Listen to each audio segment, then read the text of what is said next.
Another day, another J. Fern's wife story. Puro babae na ang lahat ng mga sisiw na naiwan ngayon dito sa brooder. Iniwalay na ni J. Fern yung 7 perasong sisiw dyan na lalaki. Malalaki na kasi yung ibang sisiw dyan na babae, baka paluin na nila yung mga lalaking sisiw dahil maliliit pa yon. Kaya hiniwalay na agad ni J. Fern bago pa sila magpaluan. Nilipat dito sa scratch pen na may screen matting yung mga sisiw na lalaki. Yung mga dating nakalagay dyan na mga cockerels ay nasa multipurpose pen na. Nilipat na dun ni J. Fern dahil masikip na sila dito sa scratch pen. Laki na yung mga sisiw dun.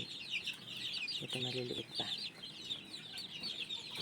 Ito naman yung isang brooder dito nakalagay yung mga natira sa kinain ng pusa. 17 heads na lang sila at mukhang iisa ang lalaki. Pero yung 3 anak dyan ng aming black broodcock ay hindi pa namin alam kung babae or lalaki. Nakakapanghinayang yung mga nadali ng pusa, pero ngayon nangingitlog na ulit yung mga black brood hen namin na nasa breeding range.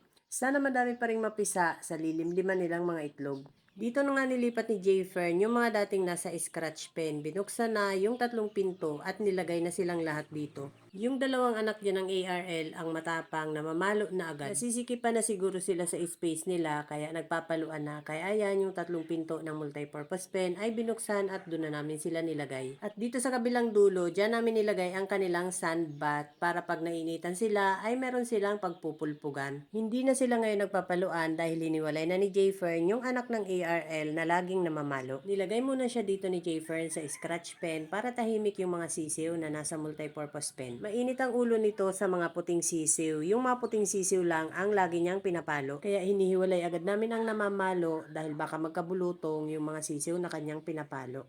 20 heads lahat ang mga sisiw na nilagay namin dito sa multipurpose pen. 18 ang lalaki at may 2 babaeng napasama. Anak ng aming white brood hen tsaka ng pusong.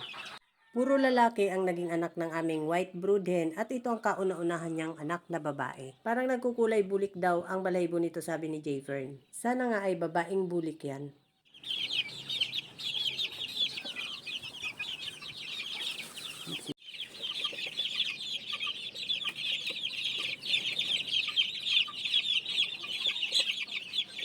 Nangitlog na din yung isang Golden Boy Gilmore brood hen na nasa fly pen. Pinabababhan niya ni J. Fern sa aming Possum Sweater brood ka kaya kinukuliktan niya ang itlog niyan.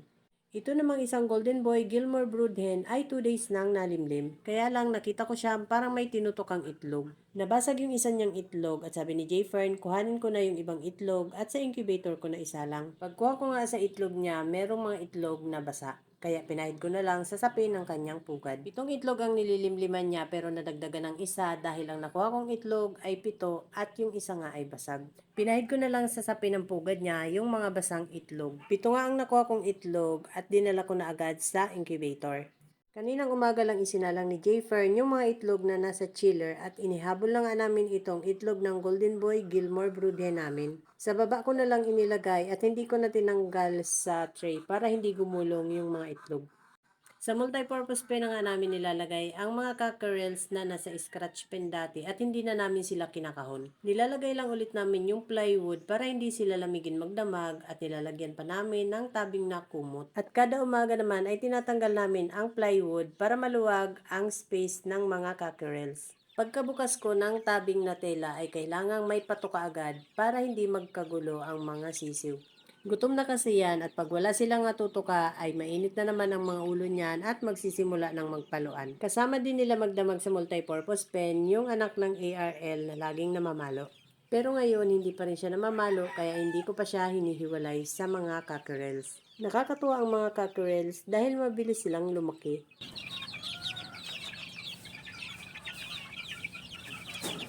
Pinurga naman ni J. Fern ang mga cockerels na nasa range area.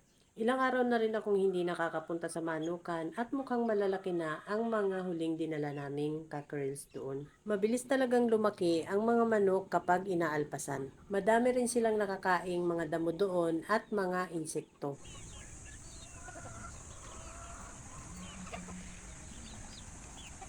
Every 15 days kami nagpupurga sa aming mga cockerels. Mas maganda kapag regular na napupurga ang mga cockerels dahil mabibilis itong lumaki. Matatakaw kasing kumain ang aming mga cockerels at yung mga kinakain nila ay katawan nila ang nakikinabang, hindi mga bulate. Naitlog na nga ulit yung 2 brood hen na binababahan ng aming black broodcock. Buti na lang mabilis ulit silang nangitlog.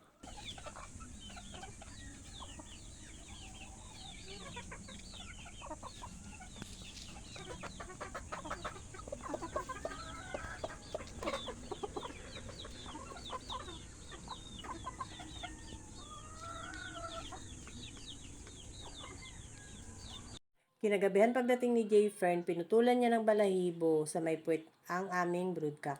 Ginagawa lagi yan ni Jay Fern para hindi masahod sa balahibo niya ang kanyang similya. That's all guys. Thank you so much for watching. Please like, share, and follow for more.